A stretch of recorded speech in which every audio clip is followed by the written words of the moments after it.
বলি ও বাছা, আমাকে একটু বিনোদপুরের রাস্তাটা বলে দেবে? ও বাছা, আমাকে একটু বলবে যে এই দিক দিয়ে বিনোদপুরে যাওয়ার রাস্তাটা কোনটা? কি করো তোমার আবার কি চাই শুনি? সকাল সকাল আমার ঘুমটা দিলে তো নষ্ট করে। আমাকে যদি বিনোদপুরের রাস্তাটা একটু বলতে বাছা। বিনোদপুরে যাবে তুমি? ওখানে তোমার কি কাজ শুনি? আছে, অনেক কাজ আছে, তুমি শুধু আমাকে রাস্তাটা বলে দাও বাবা। আচ্ছা শোনো, এই রাস্তা দিয়ে সোজা হেঁটে চলে যাবে, ঠিক আছে? তারপরে বামে একটা রাস্তা পাবে। বামের রাস্তাটা দিয়ে একটু সামনে আগালেই আবার ডাঁয়ে একটা রাস্তা পাবে। সেই রাস্তা থেকে হাত দশেক সামনে গিয়ে একটা বট গাছ দেখতে হবে, ঠিক আছে? ওখান থেকে সোজা গেলেই বিনোদপুরে তুমি পৌঁছে যাবে, ঠিক আছে? তোমাকে যে কি বললে ধন্যবাদ জানাই। এখন তাহলে আমি চলি, হ্যাঁ? বিনোদপুর থেকে মানুষ বাইরে যায়, কিন্তু এ বেটা তো বাইরে থেকে বিনোদপুরে যাচ্ছে। না না, বিষয়টা তো সুবিধার লাগছে না। এক্ষুনি যাই, কর্তামশাইকে জানাতে হয়তো ব্যাপারটা।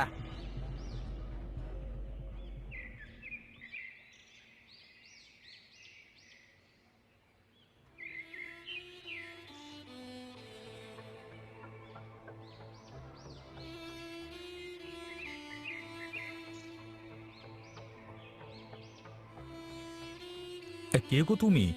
আগে তো তোমাকে এ গায়ে কখনো দেখিনি। আমি এক অসহায় মানুষ বাবা। আগে তো এ গায়েরই মানুষ ছিলাম, কিন্তু এখন ঘর বাড়ি বলতে কিছুই নেই।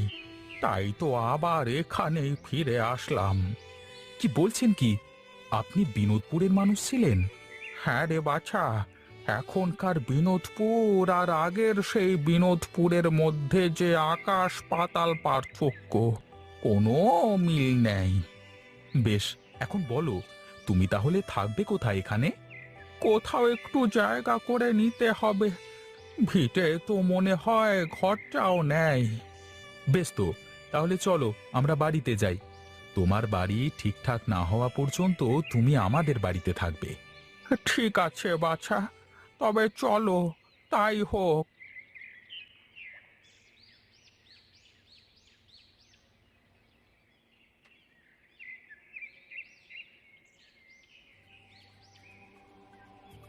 কিরে, তোকে এমন দেখাচ্ছে কেন? কি হয়েছে? এক কথা, কথা সর্বনাশ হয়ে গেছে কথা। আহা, কি সর্বনাশটা হলো বল না আগে।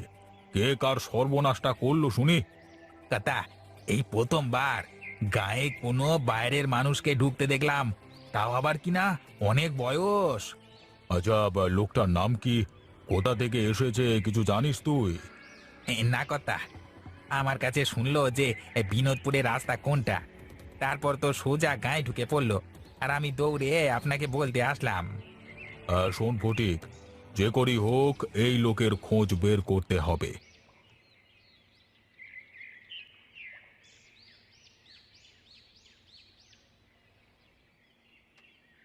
আরে, এটা আমাদের গোকুলের বাড়ি না?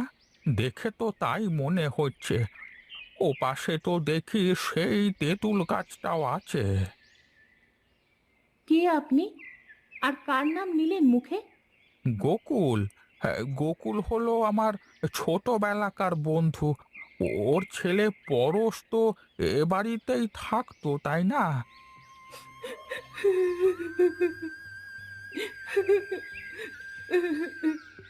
গোকুল হলো আমার শ্বশুর মশাই, আর আমি পরশের ধর্মপত্নী। ও, তাই বলো। আমার কি সৌভাগ্য! এতদিন পরে গায়ে ফিরে এসে তোমাদের দেখবো, তা তো বিশ্বাসই করতে পারছি না। আমি আসতে চাইনি রে মা, কিন্তু কি করব বল। এ গায়ে জন্ম নিয়েছি, আর এই গায়ে মৃত্যু না হলে যে মরেও শান্তি পাবো না। কিন্তু এখানে থাকলে তো এমনিতেই মারা যেতে হবে। আমাকে নিয়ে তোমাদের চিন্তা করতে হবে না। তোমরা যেভাবে থাকো, আমিও সেভাবেই থাকবো।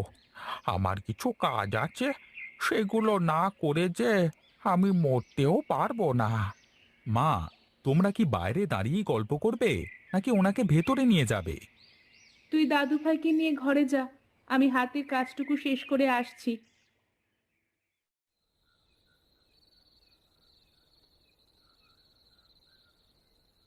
সত্যি করে বলছিস তো ওই লোকটা গায়ের ভেতরেই ঢুকেছে? কথা, এই ফটিক কখনো মিথ্যে কথা বলে না, সেটা আপনি খুব ভালো করেই জানেন। আর আপনার কাছে তো মিথ্যে কথা বলতেই পারি না আমি। এতটা পথ হেঁটে আসলাম, কই কোথাও তো চোখে পড়লো না। আর তাছাড়া গায়ের মানুষের এত সাহস নেই যে বাইরের কাউকে আশ্রয় দেবে। আমার মনে হয় কথা, কোথাও হয়তো লুকিয়ে আছে, তা না হয় চলে গেছে। না না, তা কি করে হয়? তুই তো বললি বেচারা বৃদ্ধ, তাহলে এত তাড়াতাড়ি কোথায় চলে যাবে? ভালো করে খুঁজতে হবে। আমার বুড়োটাকে চাই চাই।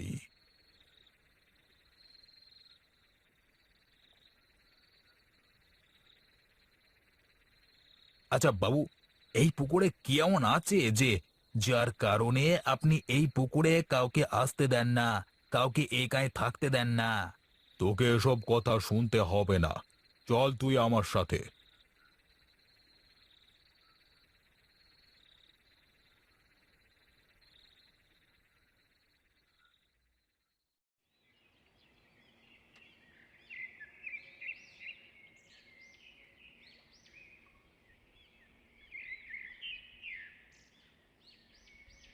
কি ব্যাপার, তুমি আমাকে এখানে নিয়ে আসলে কেন?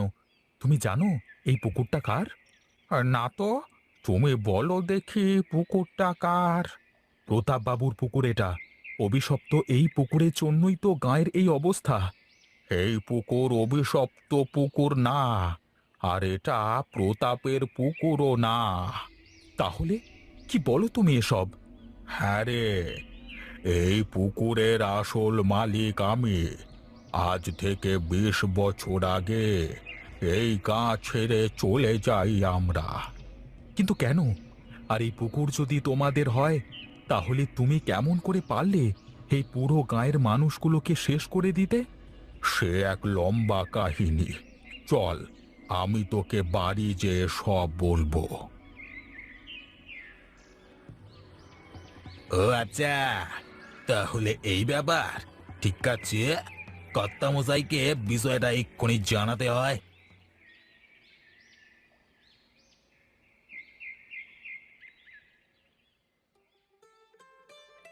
জানিস, আমাদের গায়ে আগে কোনো কিছুর কমতি ছিল না।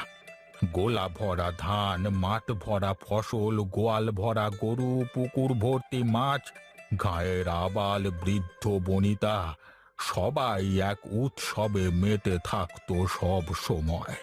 তাহলে আজকে গায়ের এরকম পরিবেশ হওয়ার কারণটা কি? আমাদের গায়ে তো কোনো নদী নেই, এই একটাই মাত্র পুকুর।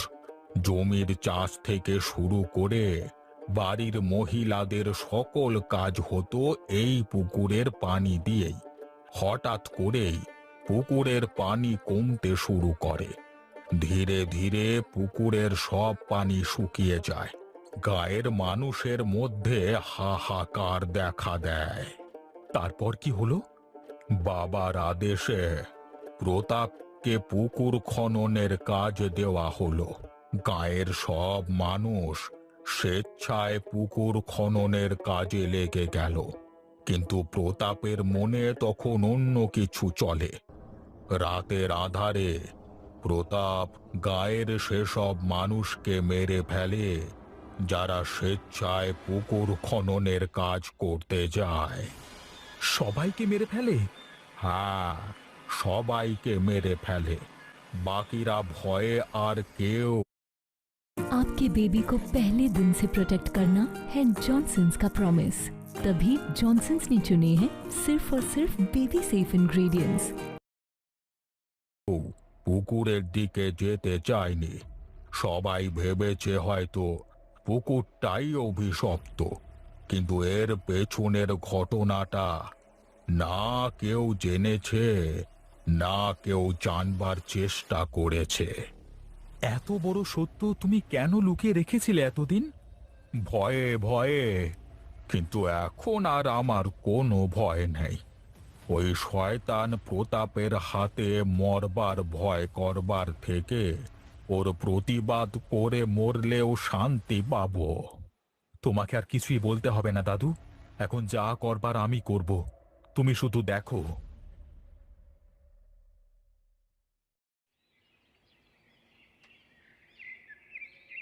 কর্তা কর্তা পেয়ে গেছি, ওই বুড়োর খোঁজটা পেয়ে গেছি। কি বলছিস রে? কোথায় পেলি?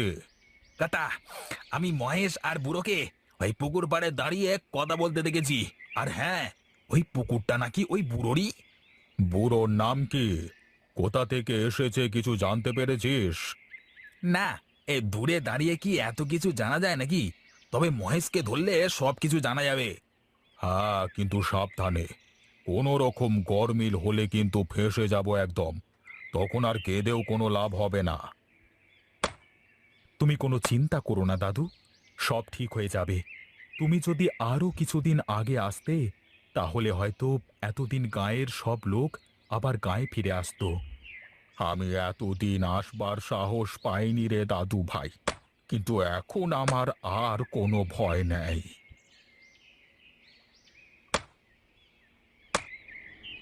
তোমরা সবাই থামো। তোমরা কি জানো না, এই অভিশপ্ত পুকুর খনন করলে তোমরা কেউ বাঁচবে না? কে বলেছে এটা অভিশপ্ত পুকুর? আর হ্যাঁ, এটা যদি অভিশপ্ত হয়, তাহলে সেটা তোমার জন্য, প্রতাপ বাবু। এই মহেশের বাচ্চা, মুখ সামলে কথা বল। বড়দের সাথে কি করে কথা বলতে হয় তুই ভুলে গেছিস? আমি ভুলিনি দাদা, তুমি ভুলে গেছো। তুমি বোধহয় জানো না, তোমার বাবা এই পুকুর খনন করতে গিয়ে মরেনি, তাকে মারা হয়েছে। কি বলছিস? কি বলছিস তুই এসব? বিশ্বাস করিস না ওর কথা ফটিক, ও মিথ্যে বলছে। আমি মিথ্যে বললেও উনি তো আর মিথ্যে বলবেন না। তুমি বলো দাদু। এই প্রতাপী টাকার লোভে গায়ের মানুষদের মেরে পুকুরটাকে অভিশপ্ত করে গায়ের সব মানুষকে এখান থেকে তাড়িয়েছে। আর হ্যাঁ, তোমার বাবাকেও এই প্রতাপী মেরেছে। শুধু তাই নয়, গায়ের ওই সব মানুষকে নিজের হাতে খুন করেছে এই প্রতাপ।